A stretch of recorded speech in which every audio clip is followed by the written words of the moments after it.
Elon Musk ने टाला भारत दौरा।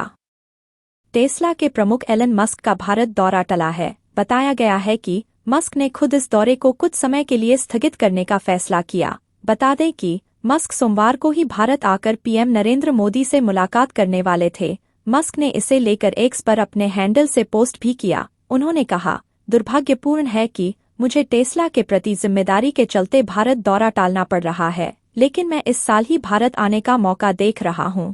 रिपोर्ट्स के मुताबिक इस मामले की जानकारी रखने वाले 3 लोगों ने मस्क के दौरे के टलने की पुष्टि की है। हालांकि इसके कारणों का खुलासा नहीं किया गया है। टेस्ला और भारत सरकार की तरफ से भी इस पर अब तक कोई बयान जारी नहीं किया गया है। गौरतलब है कि पिछले हफ्ते ही एलन मस्क ने खुद भारत दौरे की पुष्टि की थी। हालांकि उनके दौरे से जुड़ी डिटेल्स को गुप्त रखा गया था। सूत्रों ने दावा किया था कि मस्क की यह यात्रा संभावित रूप से टेस्ला के निवेश योजनाओं और देश में एक नया कारखाना खोलने की घोषणा के साथ होगी। महाराष्ट्र और गुजरात दोनों राज्य सरकारों ने कथित तौर पर टेस्ला को इस उद्देश्य के लिए आकर्षक भूमि की पेशकश की है।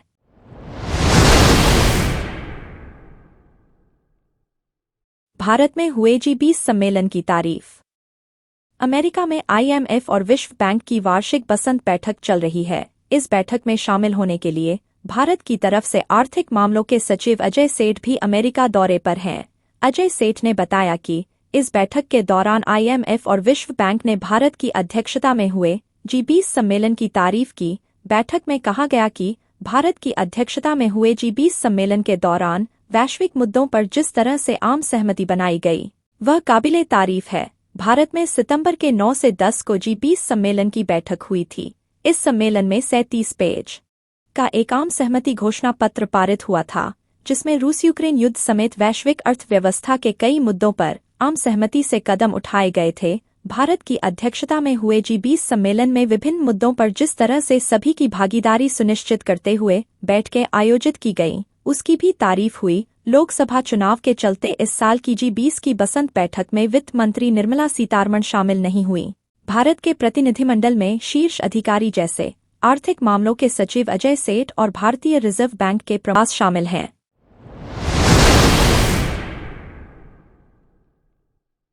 दो 2024 सबसे गर्म साल होने की आशंका। मौसम वैज्ञानिकों ने इस बात की 55% आशंका जताई है कि 2024 जलवायु रिकॉर्ड का सबसे गर्म साल होगा। इतना ही नहीं, उन्होंने इस वर्ष को 5 सबसे गर्म वर्षों में शुमार होने की 99% संभावना जताई है। यह दावा National Oceanic and Atmospheric Administration के National Center for Environmental Information (NCI) की ताजा रिपोर्ट में किया गया है। रिपोर्ट के अनुसार मार्च में औसत तापमान 20वीं सदी में मार्च के औसत तापमान से 1.35 डिग्री सेल्सियस अधिक दर्ज किया गया। यह लगातार 48वां मार्च है जब तापमान 20वीं सदी के औसत तापमान से ज्यादा था। ऐसा नहीं है कि बढ़ते तापमान का असर केवल धरती तक ही सीमित था, इसका प्रभाव समुद्रों पर भी दर्ज किया गया। रिपोर्ट के अनुसार मार्च 2024 के दौरान अधिकांश क्षेत्रों में समुद्र की सतह का तापमान औसत से ऊपर था। समुद्र का औसत तापमान सामान्य से 1.01 डिग्री अधिक दर्ज किया गया है। इससे पहले 2016 में समुद्र की सतह का तापमान सबसे ज्यादा 0.83 डिग्री सेल्सियस दर्ज किया गया था। रिपोर्ट के अनुसार मार्च 2024 में अफ्रीका, यूरोप और दक्षिण अमेरिका के अधिकांश हिस्सों के साथ साथ पूर्वी उत्तरी अमेरिका, पूर्वी एशिया और पूर्वी ऑस्ट्रेलिया में तापमान औसत से ऊपर रहा।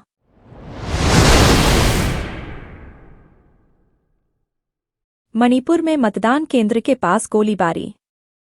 लोकतंत्र के सबसे बड़े उत्सव में देश के मतदाताओं ने जमकर अपनी भागीदारी निभाई। 18वीं लोकसभा के सदस्यों को चुनने की दिशा में पहले और सबसे बड़े चरण में 21 राज्यों व केंद्र शासित प्रदेशों की 102 सीटों पर करीब 64.43% वोटिंग के साथ 1625 उम्मीदवारों की किस्मत ईवीएम में कैद हो गई। हालांकि इस दौरान मणिपुर के इम्फाल पूर्वी जिले में एक मतदान केंद्र के पास गोलीबारी की घटना सामने आई। घटना में शामिल 3 लोगों को पुलिस ने गिरफ्तार कर लिया है। एक अधिकारी ने बताया कि गिरफ्तार किए गए तीनों व्यक्ति इम्फाल पूर्वी जिले के मोइरांग कंपू साजिब में शुक्रवार को हुई गोलीबारी की घटना में शामिल थे। गोलीबारी की घटना के बाद तीनों कार से घटनास्थल से भाग गए थे और शुक्रवार शाम को घटनास्थल से 5 किलोमीटर से भी कम दूरी पर गिरफ्तार किए गए। आरोपियों के पास से एक पिस्तौल के साथ गोला बारूद और 1.5 लाख रुपए नकद जब्त किए गए। अधिकारी ने बताया कि मामला दर्ज कर लिया गया है और जांच जारी है। बता दें, मणिपुर में शुक्रवार को 68% से अधिक मतदान दर्ज किया गया था।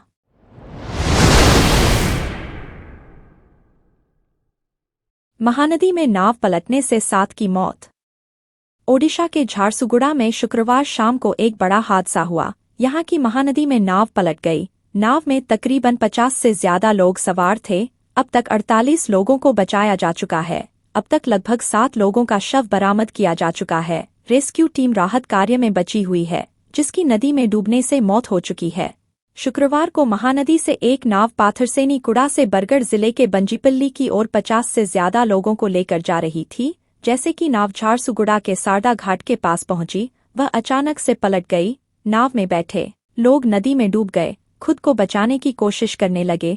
कुछ बचाव के लिए चिल्लाने लगे। आवाज सुनकर उस क्षेत्र में मौजूद मछुआरे उनको बचाने के लिए पहुंचे। लगभग 30 से ज्यादा लोगों को मछुआरों ने बचाया। सूचना मिलने पर पुलिस और आपदा रैपिड एक्शन फोर्स पहुंची। रेस्क्यू टीम द्वारा लोगों को ढूंढकर बचाया गया। बचाव कार्य के दौरान अब तक 7 लोगों का शव बरामद किया जा चुका है। रेस्क्यू टीम के मुताबिक अब तक लगभग 48 लोगों को बचाया जा चुका है।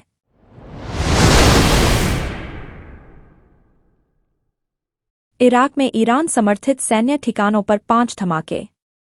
ईरान और इसराइल के बीच तनाव बढ़ता जा रहा है। लगातार दोनों देश एक दूसरे पर हमला कर रहे हैं।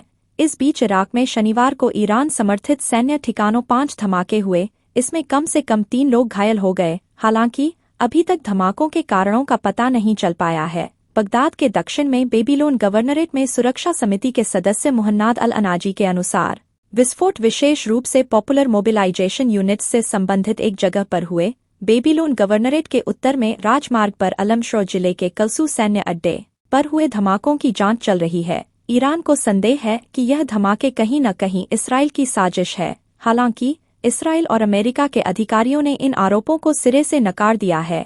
एक मीडिया रिपोर्ट के अनुसार पीएमयू एक इराकी अर्धसैनिक समूह है जो ज्यादातर शिया ईरान द्वारा समर्थित है। पीएमयू स्थानीय प्रशासन से संबद्ध है और ईरान में शिया के साथ मजबूत संबंध हैं, जो लंबे समय से इराकी राजनीति पर हावी है।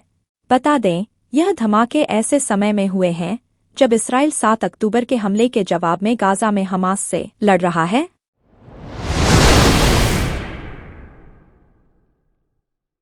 राहुल गांधी का प्रधानमंत्री मोदी पर हमला। कांग्रेस नेता राहुल गांधी ने प्रधानमंत्री पर तीखा हमला बोला है। राहुल गांधी ने शनिवार को आरोप लगाया कि प्रधानमंत्री नरेंद्र मोदी देश में भ्रष्टाचार का स्कूल चला रहे हैं, जिसमें वे खुद भ्रष्टाचार विज्ञान विषय के तहत चंदे का धंधा समेत हर चैप्टर खुद विस्तार से सिखा रहे हैं। राहुल गांधी ने आरोप लगाया कि भाजपा केंद्रीय एजेंसियों की छापेमारी से दान की रकम जुटा रही है।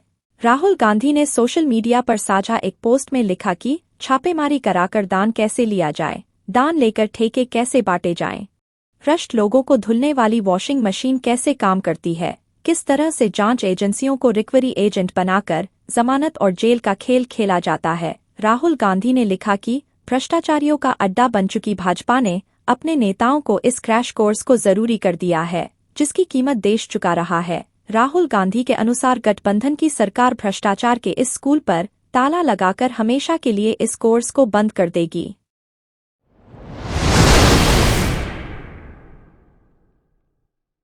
एनिमल के सीक्वल पर नया अपडेट। संदीप रेड्डी वांगा के जरिए निर्देशित और रणबीर कपूर अभिनीत एनिमल साल 2023 की ब्लॉकबस्टर फिल्म साबित हुई। इस फिल्म की दमदार सफलता के साथ ही निर्माताओं ने इसके दूसरे भाग की घोषणा कर दी थी, जिसे लेकर फैंस बेहद उत्साहित हैं। समय समय पर फिल्म को लेकर नई और दिलचस्प जानकारियां सामने आ रही हैं, जिसका फैंस को भी बेसब्री से इंतजार रहता है। वहीं अब फिल्म की शूटिंग और कहानी को लेकर नई जानकारी सामने आई है, जो खुद फिल्म के निर्देशक संदीप रेड्डी वांगा ने दी है। एनिमल के दूसरे भाग एनिमल पार्क के लिए दर्शकों को अभी लंबा इंतजार करना होगा। फिल्म की शूटिंग थोड़ी देर से शुरू होने वाली है।